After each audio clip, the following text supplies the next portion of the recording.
All right, shalom, shalom, shalom, boys. Here, well, here on a homestead, been processing some wood, and I wanted to just take the time out because we just get so busy on these homesteads that it's hard to stop and actually do any kind of training videos, tutorials.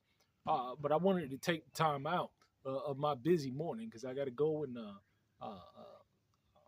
price out a big project as well. But before I left out, I just wanted to do a quick review of how we go about processing wood on the homestead. Now, if anybody's been watching my content, uh, first and foremost, you have to get the wood. Now, how do I go about getting all of the wood that I acquire uh, to heat our homes? Because we have five wood burning stoves that could be going at any given time, and it, we have been monitoring uh, the cost of home heating, and it is extraordinary. I've spoken to two separate people who said that their heating bills for the wintertime has been upwards of $650. And that is an extraordinary expense. And so the idea is that, when you move out into the country, you want to get yourself a wood burning stove because it's going to save you a tremendous amount of resources in terms of economics, and you can divert those resources in other endeavors on your homestead. But first and foremost, you got to get the wood. And how do we get the wood? I reach out to tree servicing companies, and those tree servicing companies, they're more than happy to dump the wood on our homestead. And so, therefore, we have an endless supply of wood. I mean, I have probably one, two, three large piles of wood, and all down the side of my driveway, which I don't use. It's just barren line, and I have them drop off that wood, and any kind of wood that needs to be processed or can be processed, I have them dump in two or three designated areas on the property, and this is one of them. And I use the fence line uh, of the back pasture in order for them to dump. So as you see here, you see all of the wood that I was able to process. Now, it took about 2 days to process all of this wood, and you're going to need the appropriate tools in order to do that. You're going to need a wood splitter. You're going to need a chainsaw. I have a 16 and an 18-inch um, still chainsaw, and I go ahead and I process this stuff down. But you're also going to need a wood splitter, and because hey, this stuff is not only heavy, but in addition to that, it's a lot of work, and so you're going to want to set up a system to be as efficient as possible when it comes to processing wood. Now, when it comes to uh, the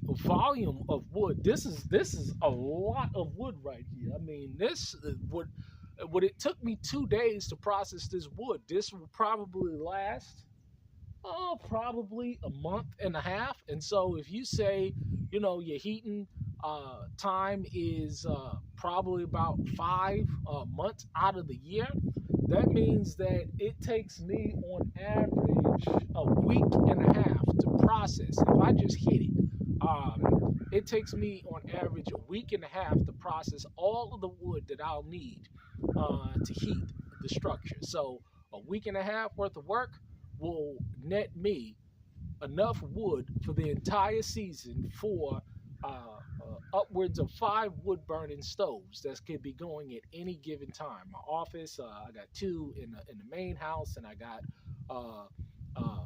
one in each of the cabins.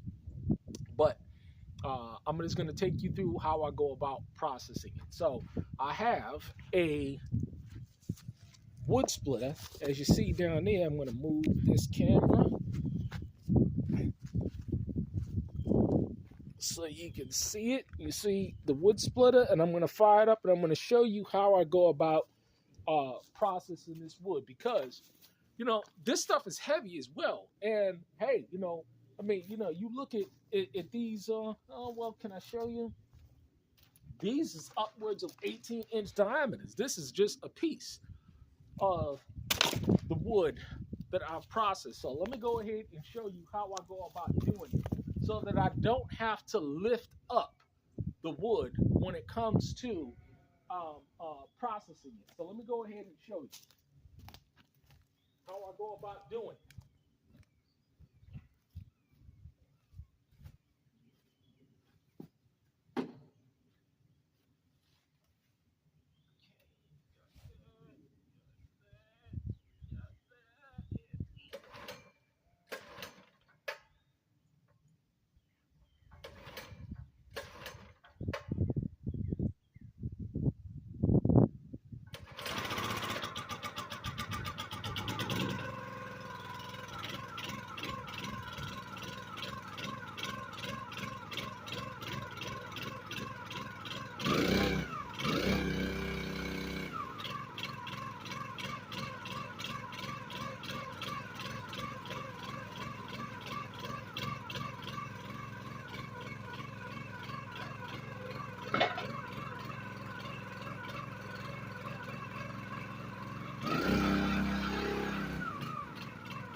All right.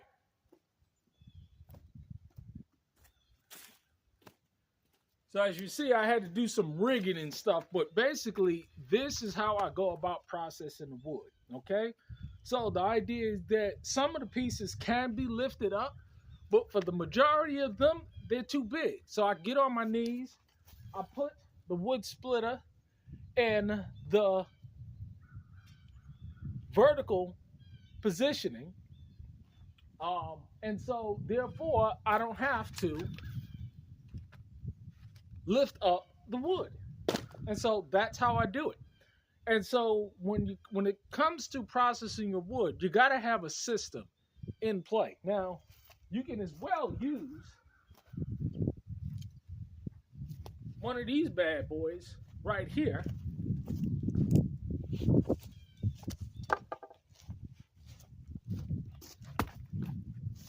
to bust up wood. You can see if I got the correct angle. Let me nope, can't see it.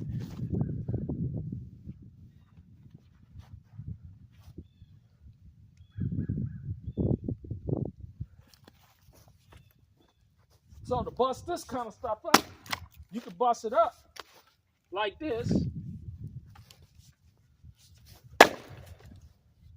It can take some time to do,